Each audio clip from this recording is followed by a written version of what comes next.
Você acompanha agora 3 reportagens com a biografia política e pessoal de Dilma Rousseff. Na formação política dela, um período chave é o engajamento nos grupos que pregavam a luta armada contra a ditadura militar. Filha do engenheiro búlgaro Pedro Rousseff e da professora carioca Dilma Jane da Silva, Dilma teve 8 anos de uma rígida educação católica, numa escola só para meninas. Mesmo assim, aprontou bastante. Tinha umas rebeldias, assim, de deixar a professora na sala e sair, não fazer a prova, matar uma missa, assim, as freiras descobrirem que a gente matou a missa e ficar um pouquinho de castigo. Dilma Rousseff morou durante a infância e a juventude aqui na rua Major Lopes, no bairro São Pedro, de classe média alta, na região centro-sul de Belo Horizonte. A casa era essa aqui, número 469. Hoje é um ponto comercial, mas ainda pertence à família. No tempo em que a maioria das escolas públicas era boa, Dilma foi para o Colégio Estadual Central, reduto dos intelectuais mineiros. Era a década de 60, um período sombrio da história brasileira. Neste contexto, as pessoas começam a se agrupar mais clandestinamente, participar de organizações, mais leitura, etc. e tal. E a Dilma, neste momento, começa a ter a sua área de simpatia pela POLOP, Política Operária. Entre passeatas e comícios, conhece o primeiro amor e juntos ajudam a fundar o Comando de Libertação Nacional, o Colina. Assim que se casou pela primeira vez, em 1967, Dilma veio morar com o marido Cláudio Galeno neste prédio na região central da capital mineira. Como o apartamento é amplo, 220 metros, 3 quartos, o local servia de ponto de encontro para as reuniões dos militantes. A vida deles aqui durou 3 anos, até que a ditadura começou a persegui-los.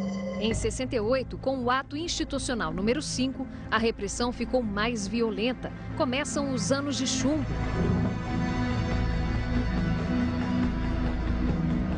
Dilma foge primeiro para o Rio, depois para São Paulo. Nós saímos de Belo Horizonte no início de 69, no primeiro semestre de 69, quando assim, a repressão aumentou muito e tinham sido presos vários companheiros ligados ao nosso grupo político. O grupo aumenta. A Colina se une à Vanguarda Popular Revolucionária e muda de nome. Agora é VAR Palmares. Na nova organização, Dilma se apaixona e passa a viver com Carlos Araújo. No dia 16 de janeiro de 1970, Dilma Rousseff estava no lugar errado, na hora errada. Delatada por um colega de militância, foi presa em São Paulo. Nos arquivos da ditadura, ela era foragida da justiça, subversiva, cheia de codinomes. Foi Estela, Luísa, Wanda. Ia presa uma pessoa, todo mundo mudava o nome, para ninguém mais saber. Porque se a pessoa fosse torturada e falasse alguma coisa, aí todo mundo já tinha mudado os nomes. Dilma Rousseff era apontada pelos repressores como a Joana d'Arc da subversão. Os militares afirmavam que ela tinha atuação direta na chefia de greves, assaltos a bancos. A Dilma não participava da luta armada, ela era da organização, mas no setor de movimento de massas. Logo que foi presa, disse que chefiava ações de seu grupo. Meses depois, Dilma desmentiu, alegando ter sido torturada física, psíquica e moralmente durante 22 dias. Este prédio, hoje Memorial da Resistência, era o quartel-general da repressão, onde funcionava o DOPS, Departamento de Ordem Política e Social. E Dilma passou por aqui. Eu nunca vi uma coisa tão forte, eu não imaginava que existia aquele tipo de coisa. Foram 2 anos e 4 meses de prisão até a liberdade. Uma nova chance para recomeçar. Mas não era a política o centro da vida de Dilma quando ela saiu da cadeia.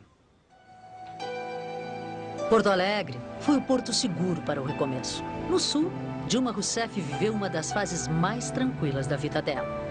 Aqui num bairro pacato da zona sul da cidade, Dilma deu uma trégua na luta contra o regime militar. Ela passou a morar com o sogro e a sogra nesta casa, enquanto o marido continuava na cadeia. 1 ano depois, o casal de íntimos desconhecidos voltou a se encontrar. E só então começaram a se chamar pelos nomes verdadeiros. O que mais marcante dela foi Wanda.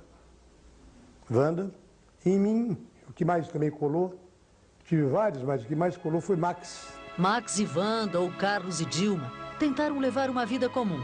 Dilma teve Paula, a única filha do casal. Voltou a estudar economia e conseguiu o primeiro estágio. Mas aí o ministro do Exército, general linha dura, Silvio Frota, decidiu afastar os funcionários públicos subversivos. Dilma Rousseff entrou para a lista do Frota e acabou na rua. Foi colocada que os terroristas estavam no aparelho de Estado. Era perseguição ali. No começo da década de 80, um novo engajamento. Dilma ajudou o marido a fundar o PDT gaúcho e foi voz ativa no partido. Ela trabalhava na coordenadoria do PDT e era dirigente da Ação da Mulher Trabalhista. Se lutava muito por aspectos de direitos das mulheres, também de participação, de inserção na sociedade. Brizola era o nome da moda entre a esquerda no começo da década de 80. Foi eleito governador do Rio de Janeiro em 83. E 3 anos depois, seu afilhado político Alceu Colares conquistou a prefeitura de Porto Alegre. Na montagem do governo, Colares lembrou de uma economista que estava no comando da Fundação de Economia e Estatística do Rio Grande do Sul. Era Dilma Rousseff. Quando ele foi eleito governador, se mudou para o Palácio Piratini e levou junto Dilma. Mas dessa vez a economista teve uma nova função. Eu tomo a palavra agora como secretária de Energia, Minas e Comunicação. E ela sempre teve uma presença muito forte, daí confundem que ela é agressiva. Ela não é agressiva, ela é uma mulher de convicções. Com o fim do governo Colares, Dilma ficou sem cargo público e num país completamente diferente. Era 1995. Os brasileiros descobriam o Plano Real, o fim da inflação e o dólar baixo. A ex-secretária fez o que muitos fizeram. Abriu um negócio, uma loja de R$ 1,99. Mas o negócio não prosperou e a Pão e Circo fechou as portas 1 ano e meio depois. Dilma só voltaria ao poder em 99, já no governo Olívio, do PT, seu futuro partido. Também como secretária de Minas e Energia. Ela foi sempre granjeando o respeito nosso, né, pela sua disposição de ouvir os outros, né, mas também contribuir com argumentos, com ideias, com dados, né, para que a ação do conjunto do governo fosse a melhor possível. Mal sabia Olívio, mas a ascensão e queda do PT no governo gaúcho ajudariam a selar o destino da primeira mulher presidente do Brasil. A ascensão de Dilma Rousseff ao primeiro escalão do poder foi lenta, até ser escolhida por Lula.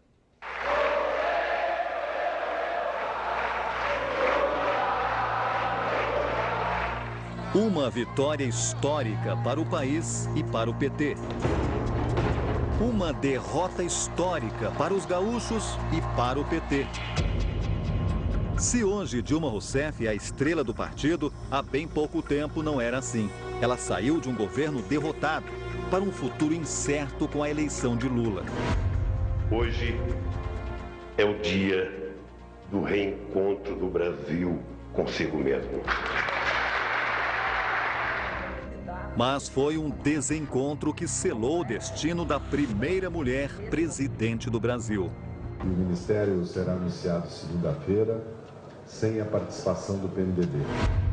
E assim a ex-secretária do Rio Grande do Sul apareceu como um azarão no Ministério de Minas e Energia em 2003. Meus agradecimentos ao meu presidente. Na primeira foto oficial, nenhum destaque. Ela ocupava a segunda fila, mas o desafio como ministra era de primeira necessidade: evitar um novo apagão energético. Provavelmente 2006 não, provavelmente 2007 não. O risco pode começar em 2008. O apagão não veio. Logo, Dilma caiu nas graças de Lula. Eu trouxe a Dilma aqui para sorrir para você. Pronto, agora sim. No momento mais difícil do governo, quando Lula perdeu seus homens fortes envolvidos em escândalos. Zé Dirceu, se você não sair daí rápido, você vai fazer réu um homem inocente que é o presidente Lula. Dilma se fortaleceu e foi escolhida para substituir José Dirceu, seu companheiro de luta contra o regime militar. Dilma encarou o desafio de ser a gerente do governo, uma espécie de chefe direta dos ministros. Em 2008, explodiu o escândalo dos cartões corporativos. Teve ministro gastando mais do que poderia. A imprensa acusou a Casa Civil de montar um dossiê com as despesas do governo anterior para constranger a oposição. A quem interessa colocar problema onde não tem? Era o que o Senado queria saber. O senador José Agripino disparou. Se Dilma havia mentido no período da ditadura, quando foi presa, por que não estaria mentindo agora também? Eu tinha 19 anos, eu fiquei 3 anos na cadeia e eu fui barbaramente torturada, senador. E qualquer pessoa que ousar dizer a verdade para interrogadores compromete a vida dos seus iguais. Entrega pessoas para serem mortas. Outras crises vieram, mas o nome da ministra ficava cada vez mais forte. Ela quem comandava os planos de exploração de petróleo do pré-sal e controlava o orçamento do PAC, o Programa de Aceleração do Crescimento. A Dilma é uma espécie de mãe do PAC. É ela que cuida, ela que acompanha. E também foi ela a candidata escolhida pelo presidente para concorrer à sucessão. Eleger a Dilma é uma coisa prioritária na minha vida neste ano. Na trajetória rumo à presidência, Dilma Rousseff viu a amiga e braço direito Erenice Guerra deixar a Casa Civil sob acusação de tráfico de influência, superou um câncer no sistema linfático, ganhou um neto, fez plástica e colecionou visuais. Dilma Rousseff já fez história. É a primeira mulher eleita presidente do Brasil. E quando assumir a principal cadeira do Palácio do Planalto no dia 1º de janeiro do ano que vem, ela terá 63 anos de idade. Como será o governo dela, isso só o tempo vai dizer. Mas no dia em que teve a candidatura oficializada, Dilma deu uma pista de como quer que seja.